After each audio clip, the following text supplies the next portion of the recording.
Oi. Possamos continuar permitindo que o Senhor dirija as nossas vidas, amém?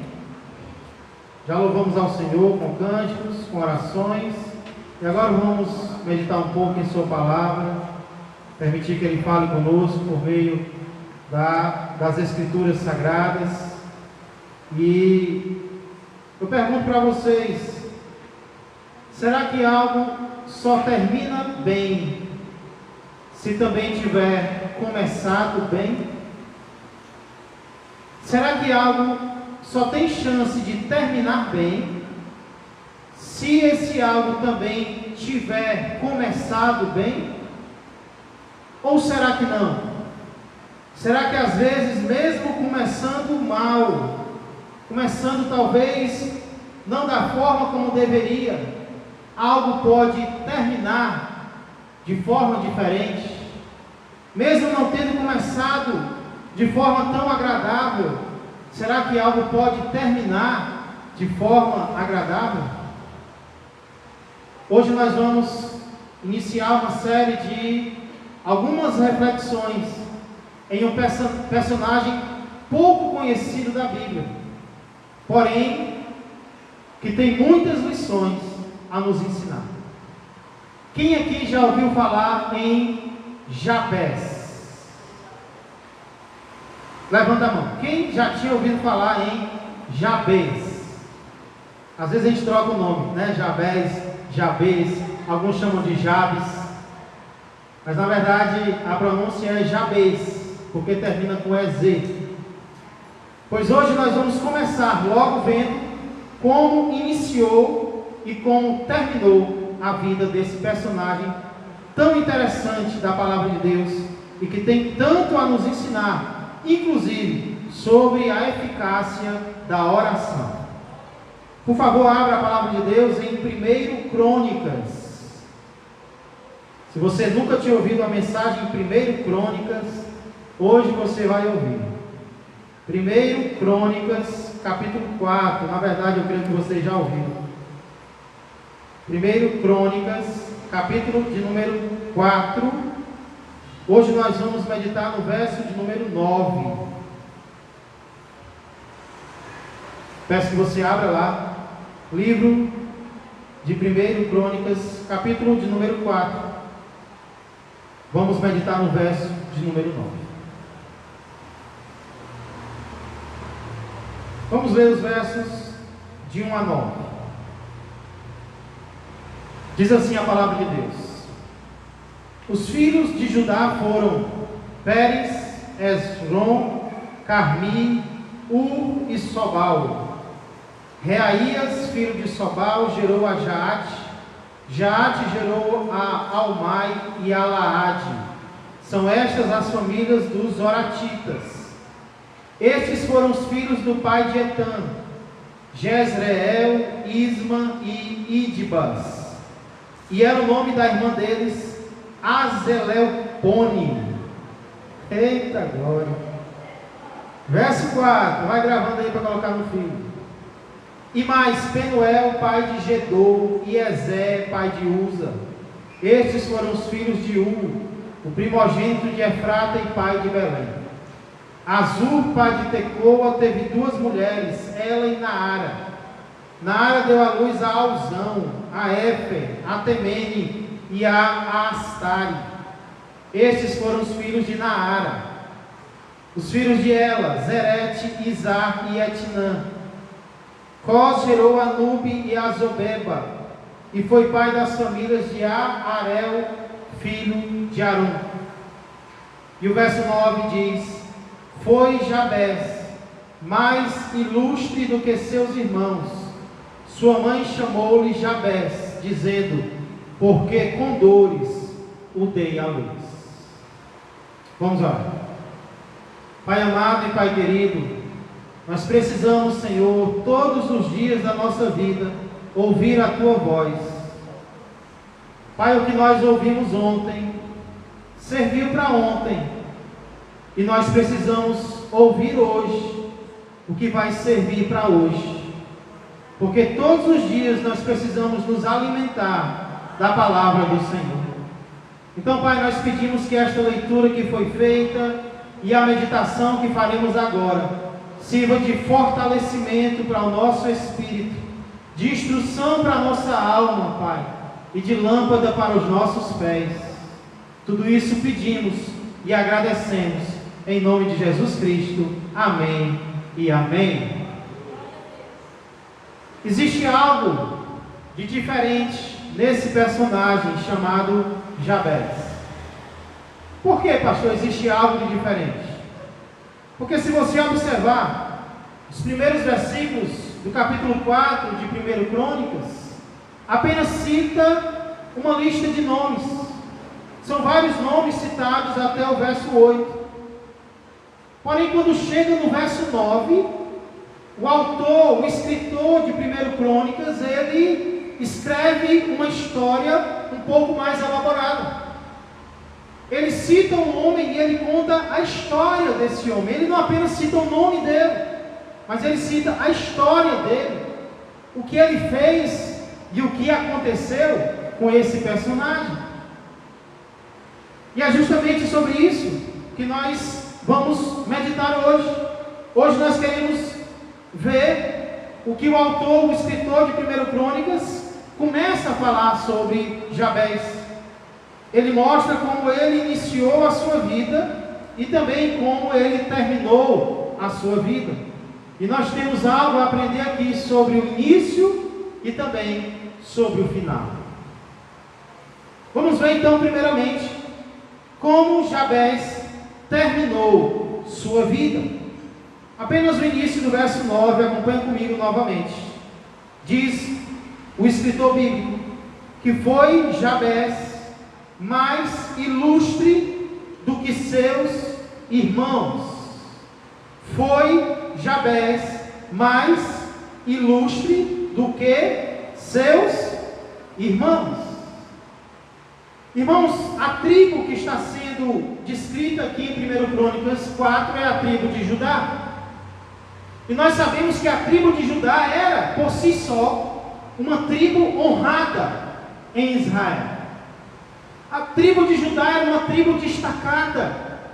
A tribo de Judá era uma tribo de guerreiros. Foi a tribo do rei Davi, por exemplo. A tribo de Judá tornou-se a tribo líder das 12 tribos de Israel. Então era ela, por si só, uma tribo de pessoas ilustres. Era uma tribo de pessoas admiradas. Era uma tribo de pessoas honradas. Porém, o que a palavra de Deus diz é que entre os seus irmãos da tribo de Judá, Jabez era o mais ilustre de todos. Foi Jabez mais ilustre do que seus irmãos. Ele tinha irmãos ilustres, ele tinha irmãos admirados, ele tinha irmãos honrados. Porém, dentre todos, quem era o mais? Quem era o maior? Quem era o mais admirado? Quem era o mais honrado? Era justamente ele. Essa palavra ilustre, ela pode significar em alguns momentos rico, mas ela também pode significar, o que eu creio que é o sentido aqui, alguém honrado, alguém respeitado, alguém admirado. Essa é a mesma palavra, por exemplo, do 5º mandamento. O que é que diz o 5º mandamento? Honra o teu pai e a tua mãe. É a mesma palavra, honra lá no 5º mandamento, é a mesma palavra aqui para dizer ilustre. Então Jabez era o mais honrado entre os seus irmãos. Aqui nós começamos a entender quem era esse homem, quem foi esse homem, e apenas o início do que nós podemos aprender sobre ele. Quando o escritor de 1 Crônicas escreve estas palavras, Jabez já havia morrido. Jabez já havia morrido, então é como se ele estivesse escrevendo a lápide deste homem. Ele já havia morrido, então é como se ele estivesse resumindo a história dele. Eu quero contar uma história para vocês. Eu quero falar sobre um homem que foi o mais ilustre entre os seus irmãos. Ele tornou-se o mais honrado entre os seus irmãos. O que nos mostra, igreja amada, querida, que o que é dito aqui sobre Jabez não foi, escute isso, não foi um elogio, obrigado Esther, não foi um elogio que ele fez de si mesmo, porque ele já havia morrido. Não foi ele que escreveu esse livro que nós estamos lendo agora. Provavelmente ele já havia partido. Então esse elogio, ele foi o mais ilustre de todos os seus irmãos. Não foi um elogio que ele fez sobre si mesmo. E isso é algo muito importante. Eu creio que tem uma lição aqui importante para nós. Por quê, irmãos? Porque às vezes, brincando, nós dizemos que nós somos o maior, né? Eu sou o maior, eu sou o mais bonito, eu sou o mais forte. Às vezes a gente brinca uns com os outros. E às vezes nós dizemos isso, mas nós não dizemos brincando. Às vezes nós somos flagrados elogiando a nós mesmos. E sabe o que a Bíblia diz sobre isso? A Bíblia diz que não devemos proceder assim. A Bíblia diz em Provérbios, capítulo 27, verso 2, escute: seja outro o que te louve, e não a tua boca, o estrangeiro e não os teus lábios. Não é proibido sermos elogiados. Nós podemos ser elogiados, mas a Bíblia nos ensina que não deve ser por nós mesmos.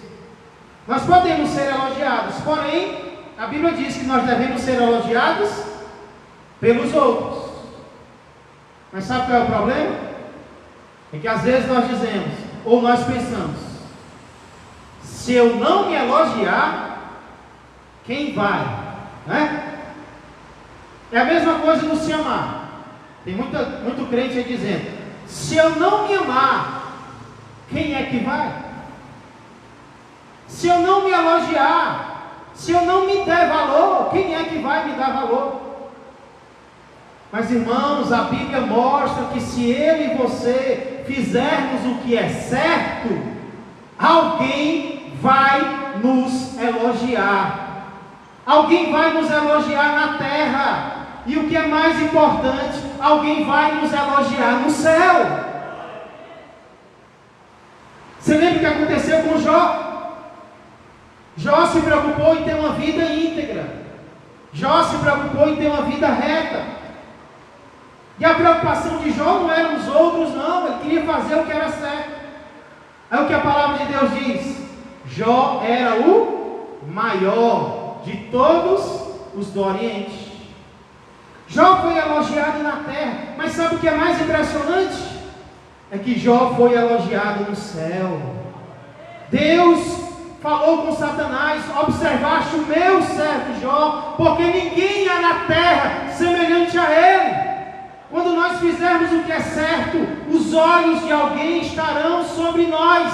Se não for na terra, vai ser do céu.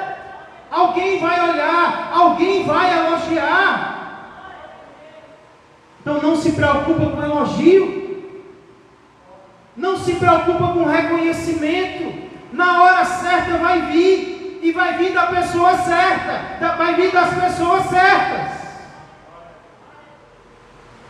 Só que às vezes nós atropelamos tudo, nós nos precipitamos, fazemos algo certo e já queremos que alguém note, nem que a gente dê uma forcinha para notar. Aí nós perdemos o galardão. Jesus disse que se o que você fizer para os homens, você só vai receber a recompensa dos homens. Mas se o que você fizer para Deus, os homens elogiando ou não, reconhecendo ou não, pode esperar que Deus vai dar a recompensa para você.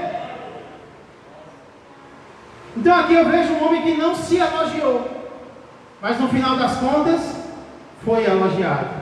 E que assim seja comigo e contigo, que possamos fazer o que é certo e aguardar a recompensa do Senhor. Porém, irmãos, o que mais me impressiona aqui nesse personagem é que não foi assim que ele começou a sua vida. O texto inicia dizendo que ele se tornou, mas não foi assim que ele começou a sua história. Não foi como o mais ilustre, não foi como o mais querido, não foi como o mais honrado, não foi como o mais admirado. E como foi então, pastor, que esse personagem começou a vida? Olha a segunda parte do verso 9. Sua mãe chamou-lhe Jabés, dizendo: porque com dores o dei à luz. O texto inicia dizendo como ele terminou a vida, o que ele se tornou. E o texto começa dizendo como termina dizendo como ele iniciou a sua vida. Sua mãe colocou o nome de Jabes ou Jabés. Quem sabe o que esse nome significa? O que, Mani? Com muitas dores, ela deu à luz. E por que ela colocou esse nome no seu filho? O nome dele significa dor. Já pensou em colocar o nome do seu filho de dor? Já pensou dar à luz um menino e quando ele nascer dizer seu nome vai ser sofrimento? Porque é isso que esse nome significa, dor. Aquele, agora escute, aquele que causa ou causará sofrimento.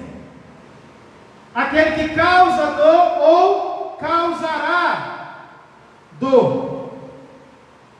Agora eu não sei o que aconteceu para uma mãe colocar um nome desse no filho. Talvez a gravidez dela foi complicada. Talvez o menino se mexia demais. Talvez o parto foi delicado. Talvez por causa dele ela perdeu o marido não quis mais.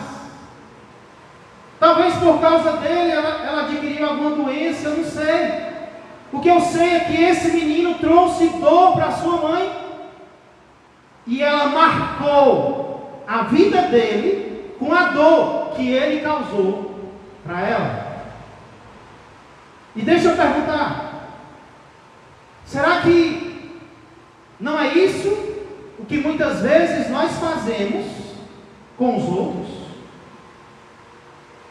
Aquele menino ficou marcado pela dor que ele trouxe a alguém, e esse alguém marcou a vida dele com esse nome. Quem era esse alguém? A própria mãe. E se nós não tivermos cuidado, nós vamos marcar as pessoas ao nosso redor com as dores que elas nos causaram. Nós vamos identificar as pessoas ao nosso redor com nomes que lembram o que elas fizeram de ruim. Mesmo os mais próximos dessas pessoas, mesmo dizendo que amamos essas pessoas, se nós não tivermos cuidado, nós vamos identificá-las pelos nomes errados. Foi como certa vez eu ouvi de um pregador, de uma forma até bem humorada, ele disse: cuidado com a maneira como você está chamando os seus filhos. Cuidado com a maneira como você está chamando os seus familiares. Tem mãe que chama o menino de danado. Tem mãe que diz: ah, esse menino é rebelde. Ah, esse menino não presta. Ah, esse menino não vai prestar. Ah, esse menino é isso. Ah, que marido não sei o quê. Ah, aí o pregador disse: começa a chamar ele por aquilo que você está orando para que aconteça na vida dele. Chama ele de bênção. Ei, bênção. Ei, profeta. Ei, pastor. Ei, abençoado. Convertido. Vaz.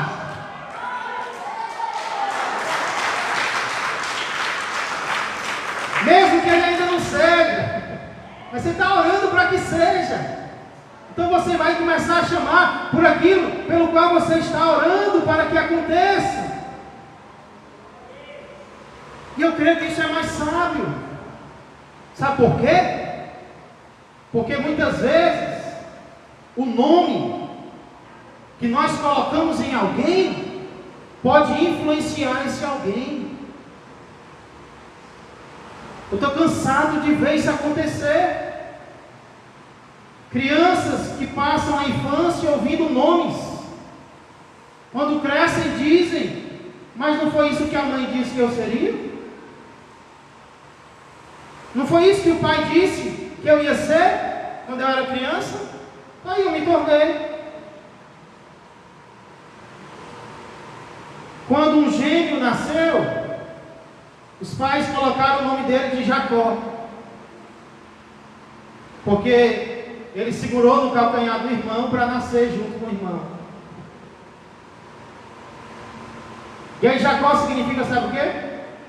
Enganador. Agora imagina você ser uma criança com esse nome, enganador. Vai te incentivar a fazer o quê? Quando ele cresce, é exatamente isso que ele faz. Ele engana o seu pai. Ele engana o seu irmão.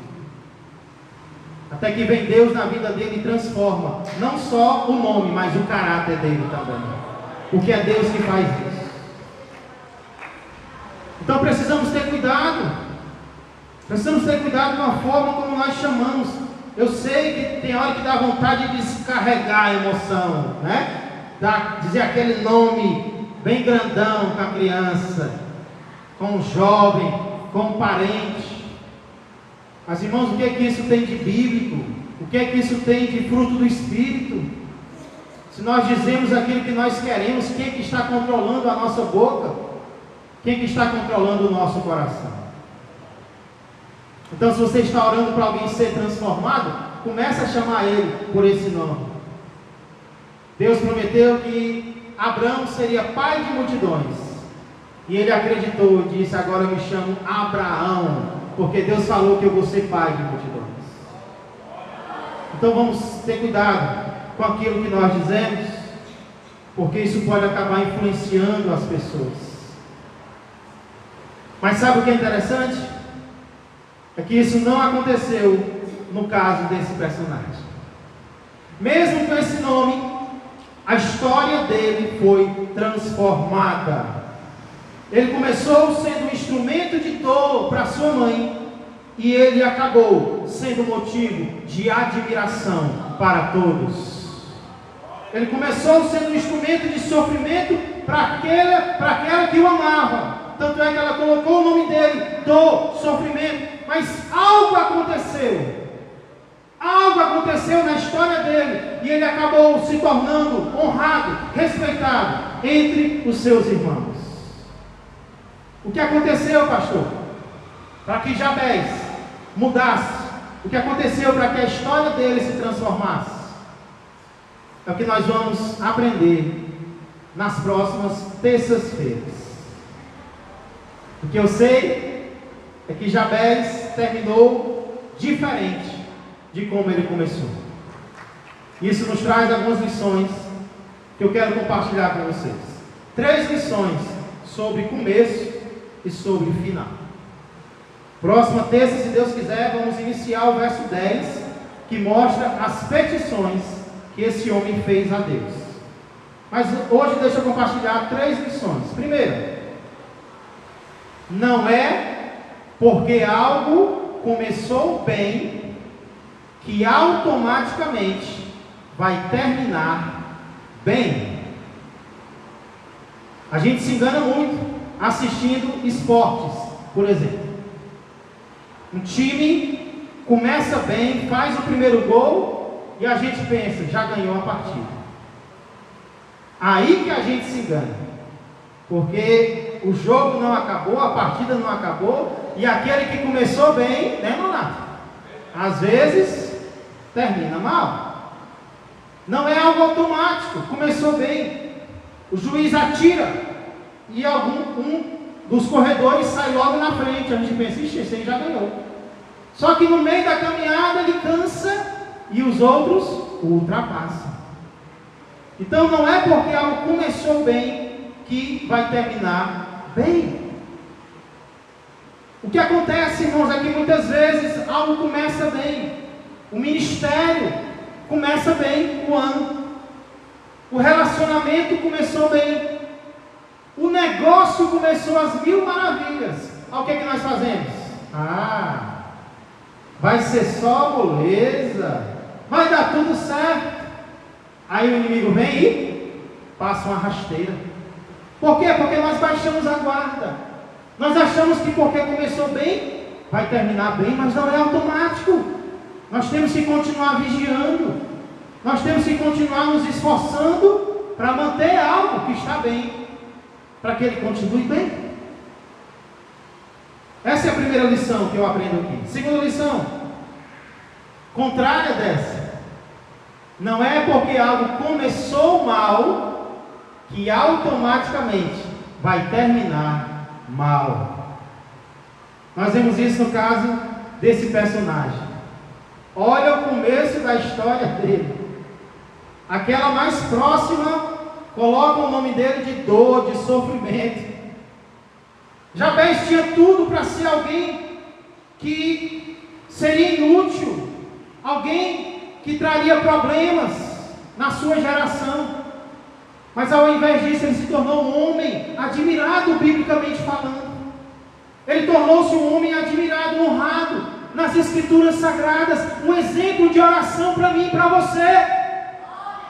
A história dele começou mal, mas não é automático. Aquilo que começa mal, termina mal, não. Algo pode ser transformado. Uma história que começa mal pode ser transformada e terminar em história boa aos olhos de Deus.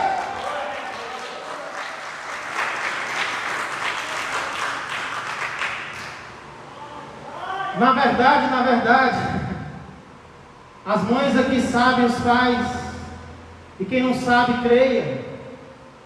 Às vezes aquele filho que em um momento da sua vida te traz mais dor e mais sofrimento, em outro momento pode ser aquele que vai trazer mais alegria para você, aquele que vai trazer mais satisfação ao teu coração. Então não julga pelo presente. Mas está me dando tanto trabalho. Mas está me dando tanto sofrimento. Agora ele está fazendo isso. Mas pode ser que amanhã ou depois Deus toque no coração dele, Deus transforme a vida dele, e aquele que trouxe tanta lágrima de tristeza para você, amanhã vai trazer tanta lágrima de alegria para você. Deus transforma histórias. Muitas vezes é preciso semear lágrimas para colher sorrisos. É preciso plantar choro para colher recompensa, alegria na presença do Senhor. Então não desiste de orar, não desiste de pregar por alguém que está ao teu lado e hoje está fazendo você sofrer de tristeza, mas talvez amanhã vai trazer alegria para você. Vai ser alguém honrado, respeitado na sociedade e principalmente na igreja, nos caminhos de Deus. Quem crê? Quem crê que isso pode acontecer? Glória a Deus, nós estamos aqui, nós somos exemplo disso, não é verdade?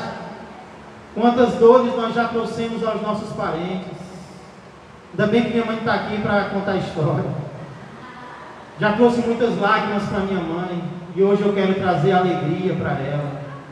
Eu creio que Deus opera, Deus transforma nas nossas vidas. Isso nos leva à terceira e última lição dessa noite.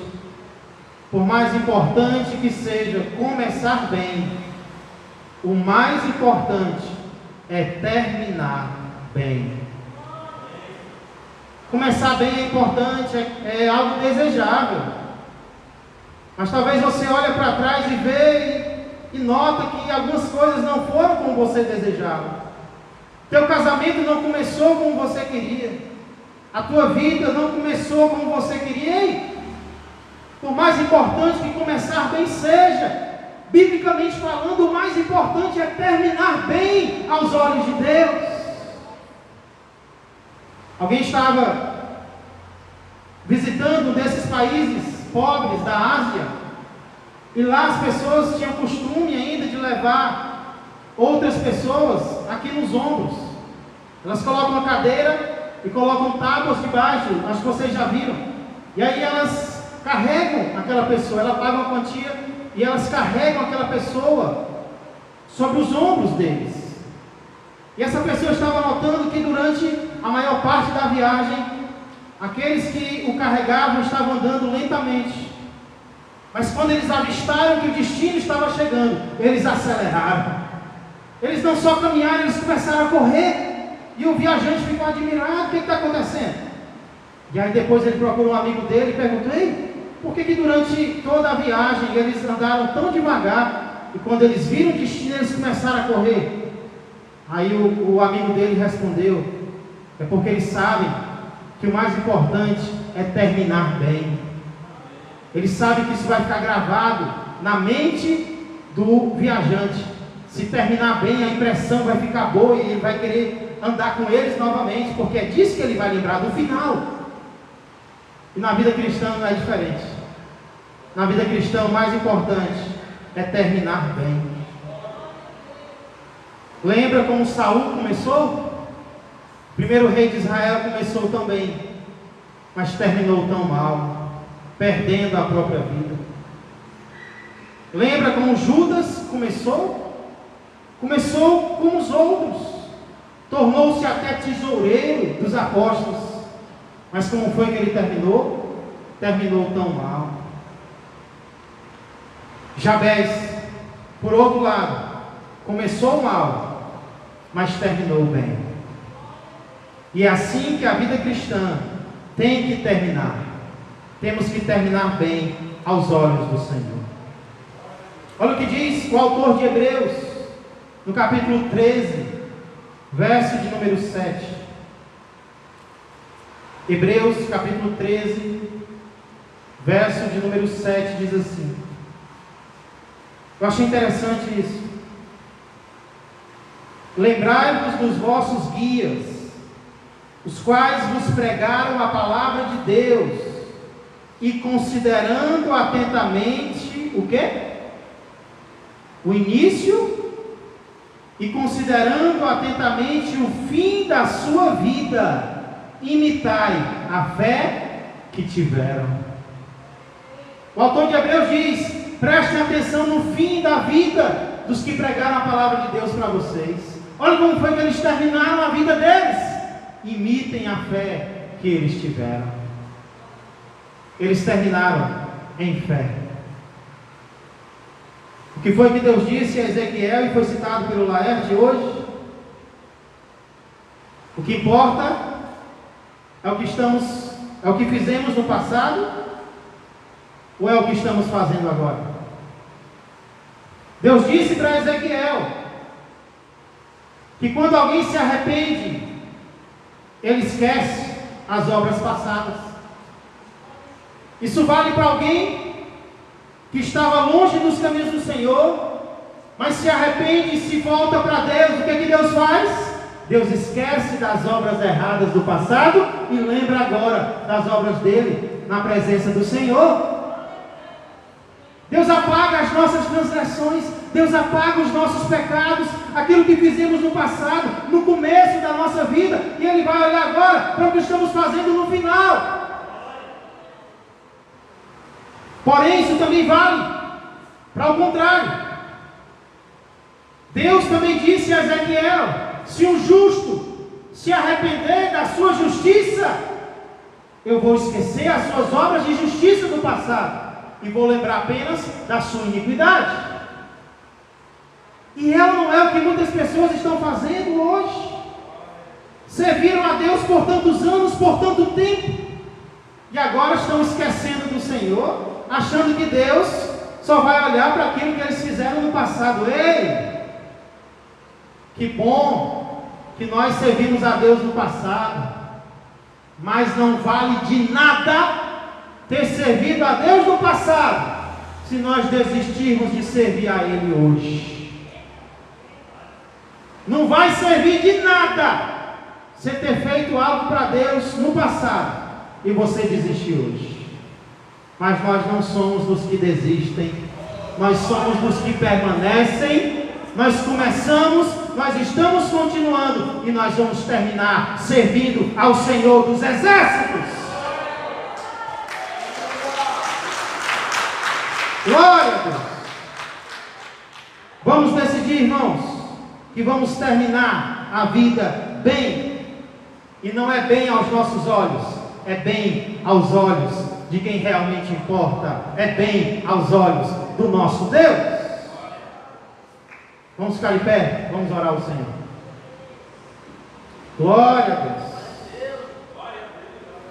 Querido Deus e amado Pai, obrigado, Senhor, pela Tua palavra. Obrigado, Senhor, porque a Tua palavra nos mostra o que é possível de acontecer. Senhor, ela mostra o que é possível de acontecer de ruim, para que temamos, para que tenhamos cuidado, para que tenhamos zelo, para que tenhamos temor. Mas a Tua palavra também nos mostra, Senhor, o que pode acontecer de bom. A Tua palavra mostra, Pai, que um início de lágrimas de sofrimento pode se transformar em uma história de admiração, uma história de respeito, uma história de transformação. Isso vale para nós, Senhor. Isso vale para momentos difíceis que passamos. Um dia nós podemos estar lá na frente. Obrigado, Deus. E nós podemos olhar para trás e lembrar: ah, teve uma época que foi tão difícil. Eu achei até que não ia dar. Mas olha o que Deus fez conosco. Olha o que Deus fez. Olha como Deus transformou. Olha como Deus operou. E agora nós estamos aqui, como diz o salmista, nós plantamos com lágrimas, e agora nós estamos colhendo com alegria, nós estamos colhendo com sorrisos, Pai. Que história bonita a história desse personagem. Senhor, é a nossa história. Talvez é a história de alguém que está na nossa casa. Talvez é a história de alguém, Pai, que nós estamos marcando com os nomes errados. Pai, perdoa-nos, ajuda-nos a sermos sábios com as nossas palavras. Às vezes nós estamos, Senhor, confinando alguém a algo ruim. Não, Pai, não é isso que o Senhor quer de nós. O Senhor quer de nós que sejamos, Senhor, um sacerdócio de Arão. O Senhor quer que sejamos como aqueles que abençoam, aqueles que dizem: o Senhor te abençoe e te guarde. O Senhor faça resplandecer o rosto sobre ti. E se alguém estiver precisando de repreensão, nós vamos repreender. Mas também vamos dizer: ei, Deus te chama ao arrependimento. Deus te chama à mudança de vida. Eu creio que você pode ser transformado. Obrigado, Deus. E a decisão mais importante de todas, Pai, a primeira é decidir seguir ao Senhor. A segunda, depois dessa, é continuar decidindo servir ao Senhor. Pai, nós não queremos apenas estar bem. Nós não queremos olhar apenas para o presente. Nós queremos olhar para o final. Não importa o que aconteça à nossa direita, à nossa esquerda, nós vamos permanecer até o fim. Nós vamos permanecer contigo, porque nós não estamos sozinhos. O Senhor está conosco. Abençoa-nos mais e mais. É o que eu peço e agradeço, em nome de Jesus Cristo. Amém, amém e amém. Glória a Deus. Como esses dias foram tão puxados, eu vou encerrar aqui, encerrar mais cedo, e nós vamos continuar orando uns pelos outros. Medite neste texto, medite no verso 10, nas orações, nas petições que foram feitas, e peça que Deus ilumine os nossos corações. Eu desejo que a graça do Senhor Jesus, que o amor do Pai e que a comunhão do Espírito Santo permaneçam e cresçam mais e mais na vida e na família de todos vós. Uma ótima noite a todos e uma volta protegida para os vossos lares. Amém!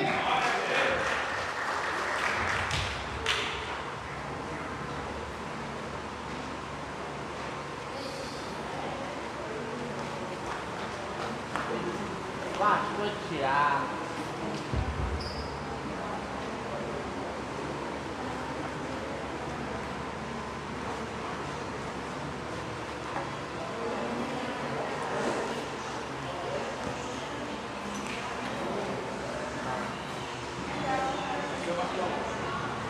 Senhor.